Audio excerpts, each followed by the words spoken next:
Chapter 2. Procedures for the Grain Offering. When you present grain as an offering to the Lord, the offering must consist of choice flour. You are to pour olive oil on it, sprinkle it with frankincense, and bring it to Aaron's sons, the priests.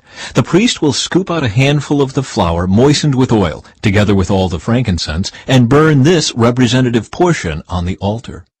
It is a special gift, a pleasing aroma to the Lord.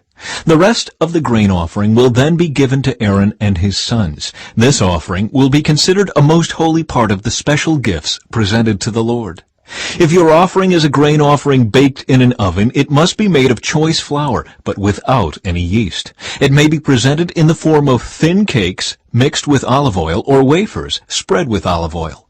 If your grain offering is cooked on a griddle, it must be made of choice flour, mixed with olive oil, but without any yeast. Break it in pieces and pour olive oil on it. It is a grain offering.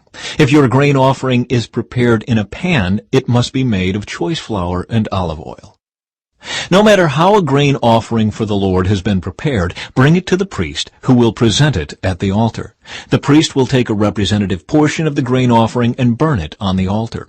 It is a special gift, a pleasing aroma to the Lord. The rest of the grain offering will then be given to Aaron and his sons as their food. This offering will be considered a most holy part of the special gifts presented to the Lord. Do not use yeast in preparing any of the grain offerings you present to the Lord, because no yeast or honey may be burned as a special gift presented to the Lord. You may add yeast and honey to an offering of the first crops of your harvest, but these must never be offered on the altar as a pleasing aroma to the Lord. Season all your grain offerings with salt to remind you of God's eternal covenant. Never forget to add salt to your grain offerings. If you present a grain offering to the Lord from the first portion of your harvest, bring fresh grain that is coarsely ground and roasted on a fire. Put olive oil on this grain offering and sprinkle it with frankincense.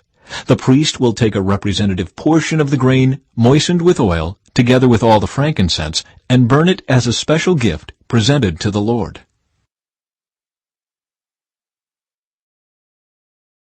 Chapter 3. Procedures for the peace offering. If you present an animal from the herd as a peace offering to the Lord, it may be a male or a female, but it must have no defects. Lay your hand on the animal's head and slaughter it at the entrance of the tabernacle. Then Aaron's sons, the priests, will splatter its blood against all sides of the altar. The priest must present part of this peace offering as a special gift to the Lord. This includes all the fat around the internal organs, the 2 kidneys and the fat around them near the loins, and the long lobe of the liver. These must be removed with the kidneys, and Aaron's sons will burn them on top of the burnt offering on the wood burning on the altar. It is a special gift, a pleasing aroma to the Lord. If you present an animal from the flock as a peace offering to the Lord, it may be a male or a female, but it must have no defects. If you present a sheep as your offering, bring it to the Lord, lay your hand on its head, and slaughter it in front of the tabernacle. Aaron's sons will then splatter the sheep's blood against all sides of the altar. The priest must present the fat of this peace offering as a special gift to the Lord. This includes the fat of the broad tail cut off near the backbone, all the fat around the internal organs, the 2 kidneys, and the fat around them near the loins, and the long lobe of the liver. These must be removed with the kidneys, and the priest will burn them on the altar. It is a special gift of food presented to the Lord. If you present a goat as your offering, bring it to the Lord, lay your hand on its head, and slaughter it in front of the tabernacle. Aaron's sons will then splatter the goat's blood against all sides of the altar. The priest must present part of this offering as a special gift to the Lord. This includes all the fat around the internal organs, the 2 kidneys and the fat around them near the loins, and the long lobe of the liver. These must be removed with the kidneys, and the priest will burn them on the altar. It is a special gift of food, a pleasing aroma to the Lord. All the fat belongs to the Lord. You must never eat any fat or blood. This is a permanent law for you, and it must be observed from generation to generation, wherever you live. Chapter 24. Jesus foretells the future. As Jesus was leaving the temple grounds, his disciples pointed out to him the various temple buildings. But he responded, "Do you see all these buildings? I tell you the truth. They will be completely demolished. Not one stone will be left on top of another." Later, Jesus sat on the Mount of Olives. His disciples came to him privately and said, "Tell us, when will all this happen? What sign will signal your return and the end of the world?" Jesus told them, "Don't let anyone mislead you, for many will come in my name, claiming, 'I am the Messiah.' They will deceive many, and you will hear of wars and threats of wars. But don't panic. Yes, these things must take place, but the end won't follow immediately. Nation will go to war against nation, and kingdom against kingdom. There will be famines and earthquakes in many parts of the world. But all this is only the first of the birth pains, with more to come. Then you will be arrested, persecuted, and killed. You will be hated all over the world because you are my followers. And many will turn away from me and betray and hate each other.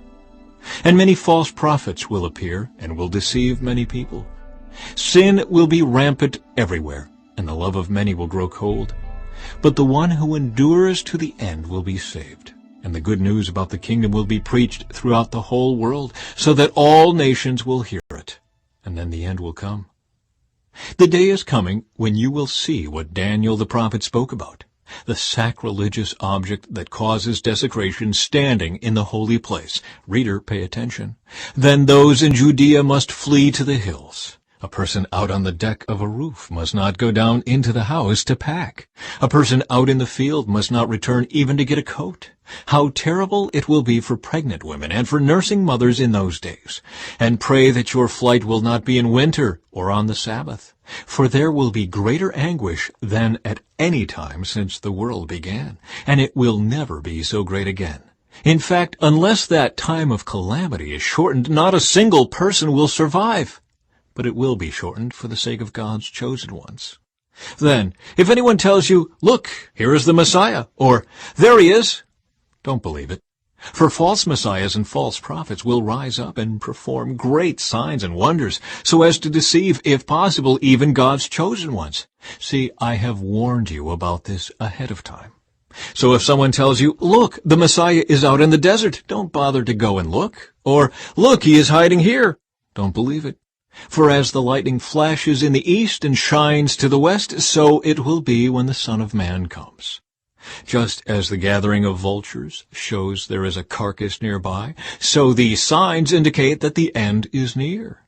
Immediately after the anguish of those days, the sun will be darkened, the moon will give no light, the stars will fall from the sky, and the powers in the heavens will be shaken. And then, at last, the sign that the Son of Man is coming will appear in the heavens, and there will be deep mourning among all the peoples of the earth. And they will see the Son of Man coming on the clouds of heaven with power and great glory. And he will send out his angels with the mighty blast of a trumpet, and they will gather his chosen ones from all over the world, from the farthest ends of the earth and heaven. Now learn a lesson from the fig tree. When its branches bud, and its leaves begin to sprout, you know that summer is near. In the same way, when you see all these things, you can know his return is very near, right at the door. I tell you the truth, this generation will not pass from the scene until all these things take place. Heaven and earth will disappear, but my words will never disappear. However, no one knows the day or hour when these things will happen, not even the angels in heaven or the Son himself. Only the Father knows. When the Son of Man returns, it will be like it was in Noah's day. In those days, before the flood, the people were enjoying banquets and parties and weddings right up to the time Noah entered his boat. People didn't realize what was going to happen until the flood came and swept them all away. That is the way it will be when the Son of Man comes. 2 men will be working together in the field. One will be taken, the other left. 2 women will be grinding flour at the mill. One will be taken, the other left. So you, too, must keep watch, for you don't know what day your Lord is coming. Understand this, if a homeowner knew exactly when a burglar was coming, he would keep watch and not permit his house to be broken into.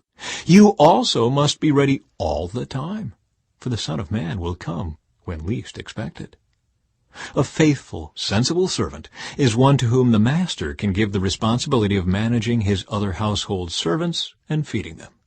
If the master returns and finds that the servant has done a good job, there will be a reward, I tell you the truth, the master will put that servant in charge of all he owns. But what if the servant is evil and thinks, my master won't be back for a while, and he begins beating the other servants, partying, and getting drunk? The master will return unannounced and unexpected, and he will cut the servant to pieces and assign him a place with the hypocrites. In that place there will be weeping and gnashing of teeth.